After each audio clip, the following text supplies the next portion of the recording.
Welcome to a wonderful Friday where we're going to be doing Moon in the second house. And what happens when Moon is in your second house in your birth chart?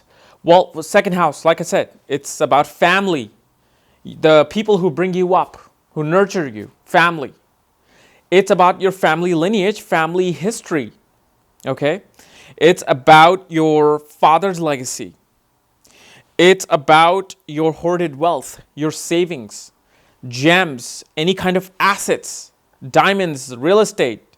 Even the real estate is fourth house. Just the asset, the actual asset of having a real estate is seen from the second house. Second house is also speech. Second house is your quality of intake of food. What type of foods do you like? Having that second house active.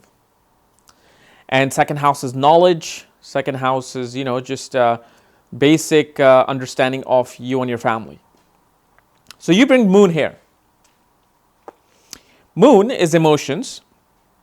Moon is your emotional response to the world. How emotional you are interacting with other people. What are you thinking in your mind is seen from this Moon.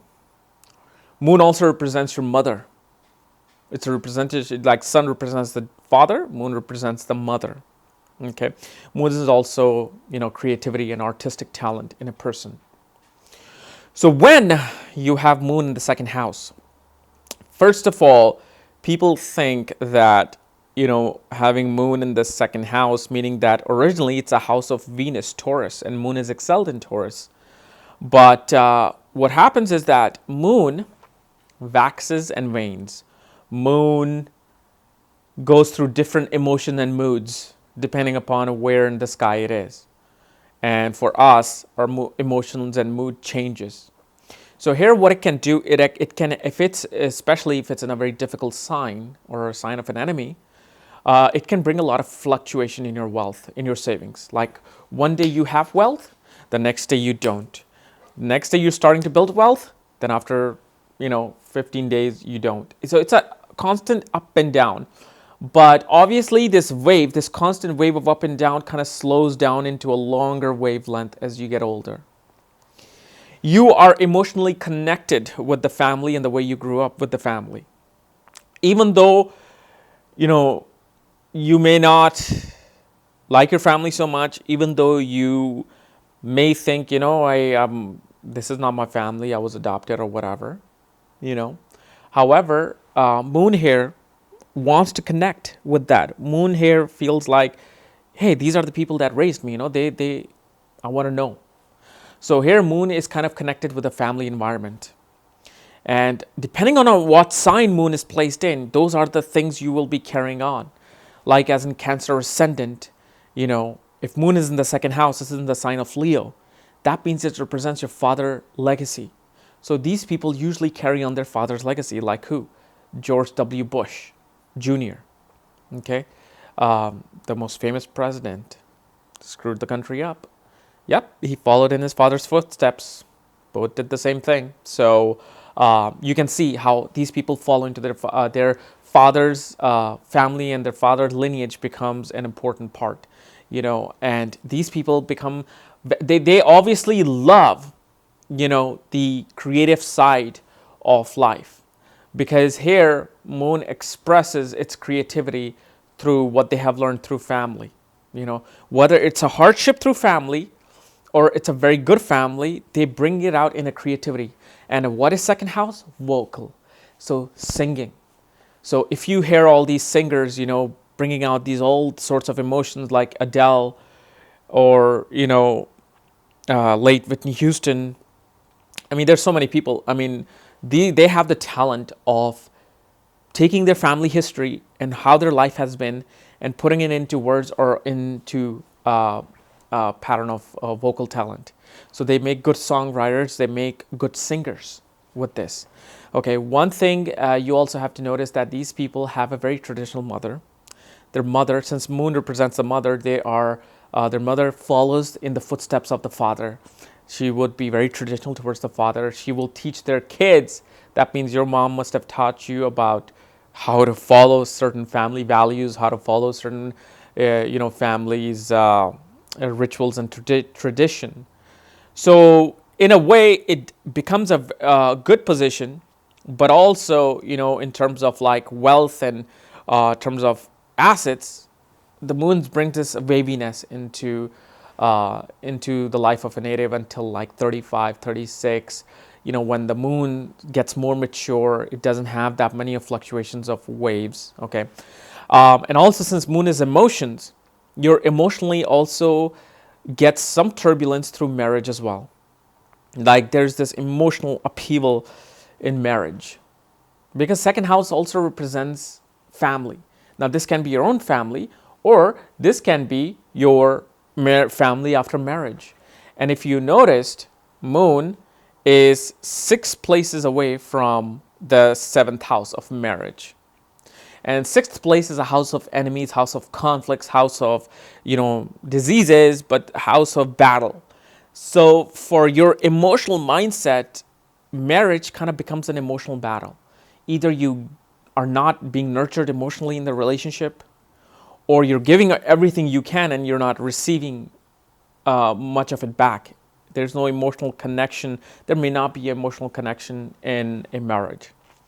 And then from here, moon aspects the 8th house of hidden secrets, assets, joint assets, your in-laws, ups and downs in life, sudden events, taxes, and occult interest.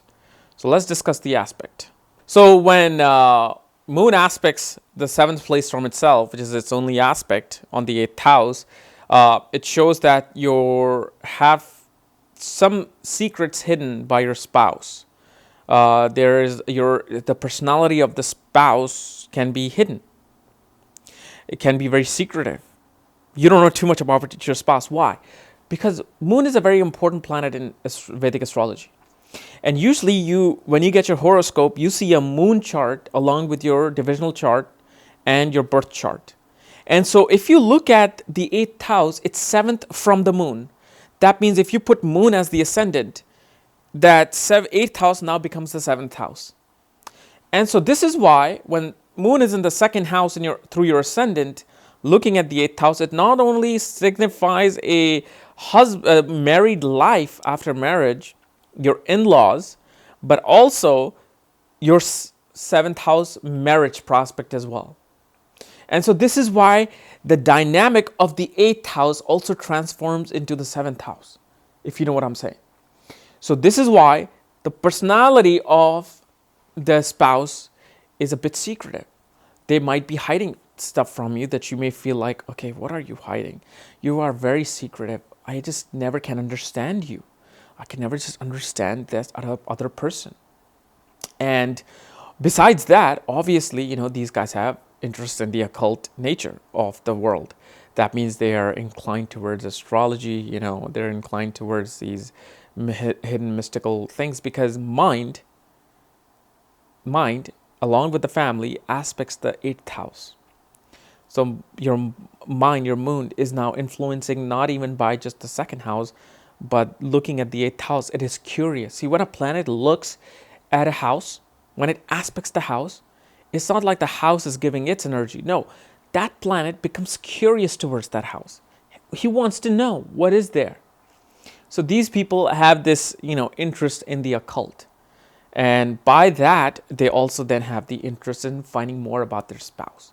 They're always trying to discover their spouse emotionally because they have this emotional separation by them. And they're always kind of discovering. But, the best position for moon in the 2nd house is obviously when it's excelled, because moon has waves, it's tides. And moon always needs stability to be emotionally balanced. And the only time moon is emotionally balanced is when it's in an earth sign, whether it's Taurus, Virgo, and Capricorn. Where in Taurus, it's balanced, its finances are balanced, its family is balanced. Where it's in Virgo, its ability to logically comprehend the things around it is balanced. Its intelligence is balanced. And then when it's in Capricorn, the moon's discipline is balanced. They're not just very wavy. When they make a decision, they make a decision. When they say they're going to meet you at 10 o'clock, they'll be there at 10 o'clock. Where moon in like Gemini, Leo, or Libra, you'll probably want to meet them at 10 o'clock, but then they'll be either be early at 9:30 or they'll be late at 9:45. Oh yeah, I woke up late and I'm just going to be there by 10:45. Sorry. So second house things they change. The dynamic changes according to the sign that moon is placed in. So if moon is in a Sagittarius sign of Jupiter, then the family history is more of a traditional, religious, and knowledgeable side of lineage you come from. Like your family could be of priests, of teachers, of researchers and scientists. It could be of spiritual family, and that becomes your lifelong mentality because you grew up in that environment. So with moon, with the house and the sign become equally important, where with other planets the personality changes, but their actual DNA stays the same, where moon's DNA changes, mixes up with the sign and houses. So it's important to see what sign it's in. All right. So guys, this was my little analysis on moon in the second house. If you're new to my channel, subscribe above. If you want to know more about your moons and other planets, and if you want to know where your moon is placed, check out the link below in the description section. Check out my book there, Astrology at the Speed of Light. And when you get the book, I will send you the link to look at your own chart. Otherwise, we'll see you tomorrow with the remedies of moon, Mars, and sun. Bye-bye.